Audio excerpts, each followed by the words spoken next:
Vocês já pararam para pensar como o talento literário pode atravessar gerações de uma mesma família ou surgir entre vários membros dessa mesma família? Hoje vamos falar sobre famílias literárias, ou seja, aquelas famílias em que mais de uma pessoa se destacou como escritor. Seja entre pais e filhos, avós, primos, netos, são famílias em que a literatura conectou essas pessoas, se transformou num elo muito poderoso entre esses membros. E eu separei para o vídeo de hoje 10 casos para apresentar para vocês.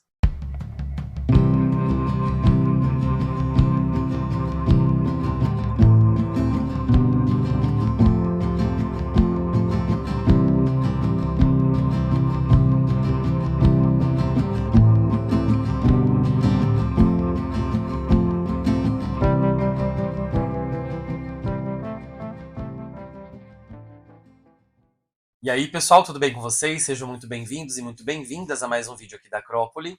Eu sou o Luigi e no vídeo de hoje eu vou falar sobre famílias literárias, ou seja, sobre pessoas da mesma família que também se tornaram escritores e escritoras importantes em algum momento na literatura, em algum contexto literário.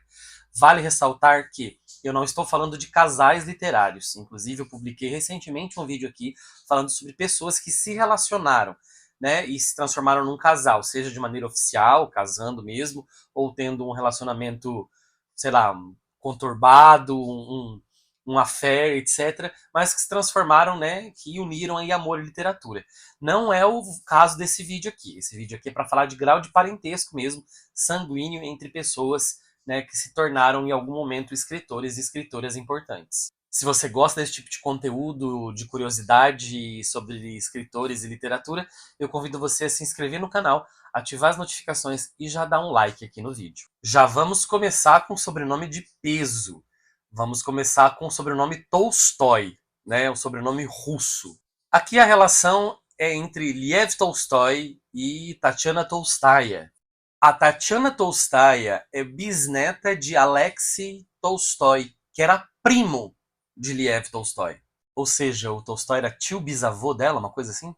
Tolstói é um grande gênio da literatura mundial, escreveu obras magníficas como Ana Karenina e Guerra e Paz, quase que dispensa apresentações. Quando se fala em literatura do século XIX e se fala em literatura russa, um dos primeiros nomes, talvez o primeiro, que apareça é Lev Tolstói.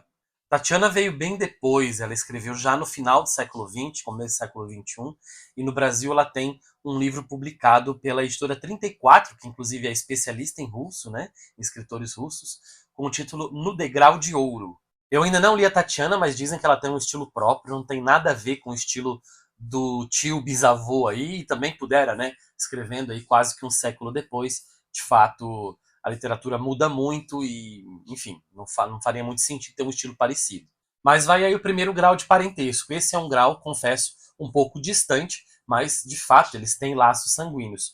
Os próximos são pessoas, né? Os próximos casos são de pessoas, de escritores e escritoras com laços mais próximos. Esse segundo, por exemplo, é uma relação muito próxima entre pai e filho, que inclusive compartilham o mesmo nome, Alexandre Dumas, ou Alexandre Dumas. Nós temos o Alexandre Dumas pai e o Alexandre Dumas filho, escritores franceses do século XIX. O pai é extremamente famoso mundialmente, escreveu obras como O Conde de Monte Cristo e Os Três Mosqueteiros, obras que foram adaptadas à exaustão para o cinema e também para outras mídias. O Alexandre Dumas Filho também se tornou um escritor de renome, mas com um pouco menos de sucesso, talvez, que o seu pai.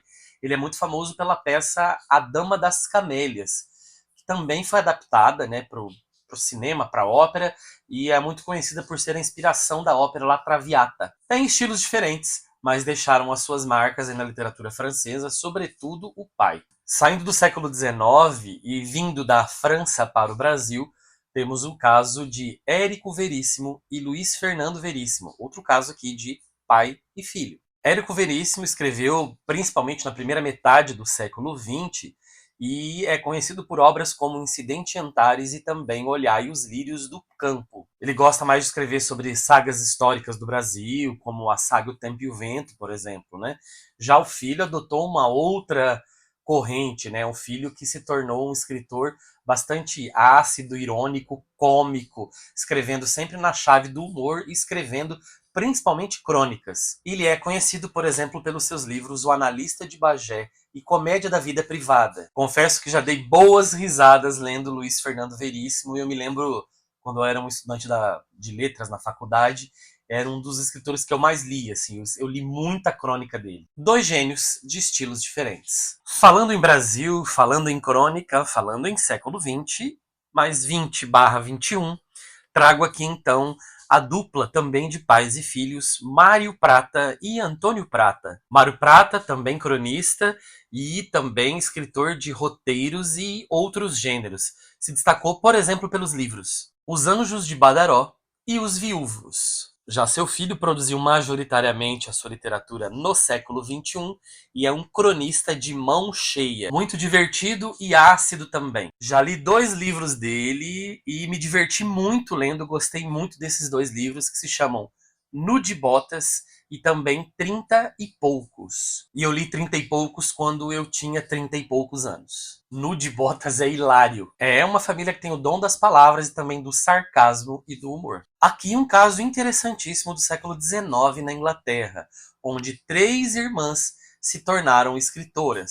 São as irmãs Brontë, a Charlotte, a Emily e a Anne. As 3 se tornaram escritoras de grandes clássicos que são lidos até hoje. Talvez a mais famosa delas seja a Emily Brontë, que escreveu O Morro dos Ventos Uivantes, que se tornou talvez uma das grandes obras da história da literatura inglesa. A Charlotte escreveu Jane Eyre, que também é um romance muito lido e muito famoso nos dias de hoje. E a Anne escreveu A Senhora de Widderfell Hall. Das 3, eu só li a Emily, mas pretendo ler as outras 2. Apesar da dificuldade de serem publicadas na época delas, né, elas acabaram se tornando imortais, e é evidente, né, a gente fica imaginando como era complexo para mulheres escreverem e publicarem no século XIX, e ainda mais 3 mulheres, 3 irmãs. Mas tá aí, ó, né, 3 irmãs que se tornaram escritoras de clássicos. Chegamos aqui à metade da nossa lista e eu vou fazer uma pausa para falar para vocês do nosso clube de membros da Acrópole.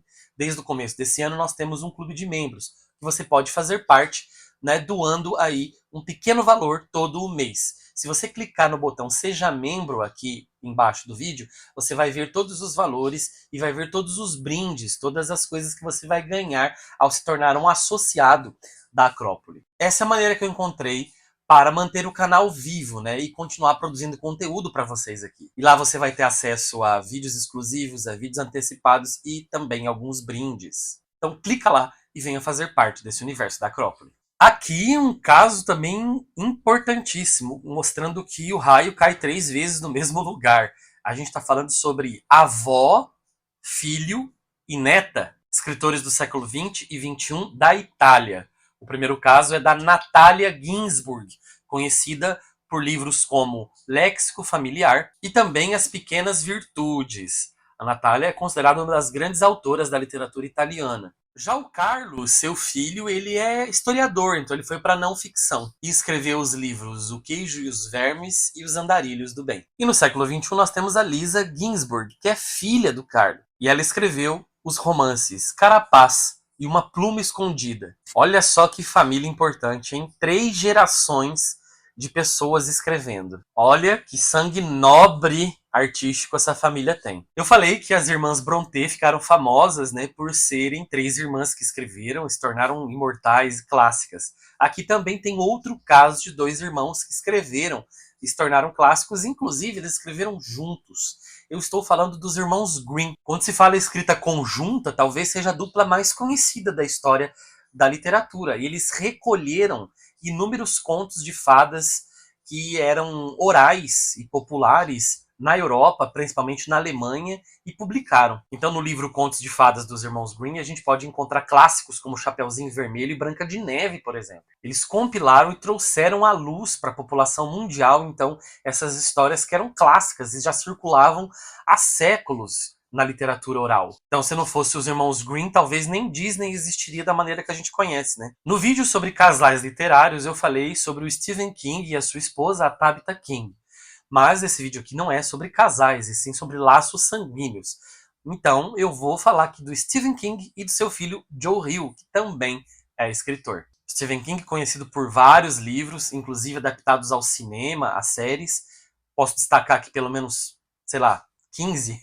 Não, sério, por exemplo, It, a Coisa e O Iluminado são duas das suas grandes obras. Já o Joe Hill é conhecido por A Estrada da Noite e O Telefone Preto, por exemplo. Eu sou muito fã do pai, sou muito fã do King, e li o Joe Hill, li um livro dele, que é A Estrada da Noite, e confesso que eu gostei bastante. Pretendo ler outras obras dele. Um caso aqui na América Latina é de Mário Vargas Llosa e Álvaro Vargas Llosa. O pai, Mário Vargas Llosa, mundialmente conhecido, vencedor do Prêmio Nobel de Literatura. O escritor peruano é conhecido por obras como A Festa do Bode e Travessuras da Menina Má. Já Álvaro se dedicou mais à não ficção, escrevendo livros sobre economia e política. E para fechar a lista, voltamos ao Brasil para falar da dupla de escritores Sérgio Santana e André Santana, pai e filho. Sérgio Santana é um escritor muito famoso no século XX, início do XXI, que nos deixou recentemente. É um mestre no conto, por exemplo. Ele é conhecido por livros como O Voo da Madrugada e Anjo Noturno. O André Santana também tem seu estilo próprio, suas características, e é conhecido por livros como O Brasil é Bom e Sexo e Amizade. Ele é bastante ácido e experimental. Podemos dizer que são dois escritores inovadores dentro da literatura brasileira.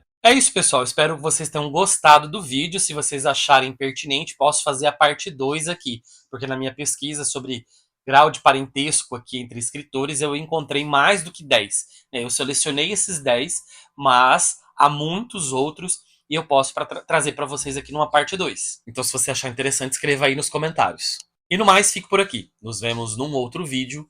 Um abraço e até a próxima!